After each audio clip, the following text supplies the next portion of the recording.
સૂત્રોના જણાવ્યા અનુસાર ઇન્ટરપોલની મદદથી સુનિલ સરદાનિયાનું લોકેશન ટ્રેસ કરવામાં આવ્યું હતું અને હવે તેને ભારતીય પોલીસને સોંપવાની પ્રક્રિયા પૂર્ણ થઈ ગઈ છે. નોંધનીય છે કે સુનિલને દિલ્હી એરપોર્ટ પરથી સીધો ગુરુગ્રામ લાવવામાં આવશે, જ્યાં પોલીસ તેની સઘન પૂછપરછ હાથ ધરશે. અહેવાલો અનુસાર સુનિલ સરદાનિયા પર માત્ર રાહુલ ફાઝિલપુરિયાની કાર પર ગોળીબાર કરાવવાનો જ નહીં, પરંતુ ફાઝિલપુરિયાના નજીકના મિત્ર અને પ્રોપર્ટી ડીલર રોહિત શોકીનની હત્યા કરાવવાનો પણ આરોપ છે. ગુરુગ્રામના સેક્ટર 77માં એસપીઆર રોડ પર બાઇક પર આવેલા હુમલાખોરોએ રોહિત શોકીનની હત્યા કરી હતી. આ ઘટના બાદ સુનિલ સરદાનિયાએ સોશિયલ મીડિયા પર હત્યાની જવાબદારી સ્વીકારી હતી.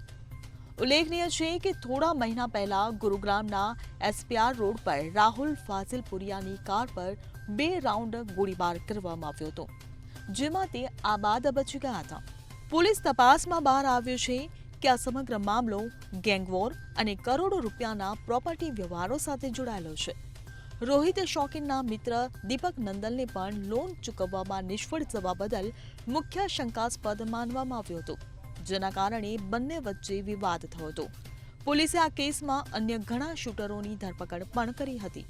ત્યારે આરોપી સુનિલ સરદાનિયાનું ભારત પરત આવવું એ આ સમગ્ર ગેંગવોર અને ફાયરિંગ કેસમાં નવા અને મોટા ઘટસ્ફોટ કરી શકે છે, જેનાથી ગુરુગ્રામ પોલીસને કેસના મૂળ સુધી પહોંચવામાં મદદ મળી રહેશે. Bureau report CN24 news.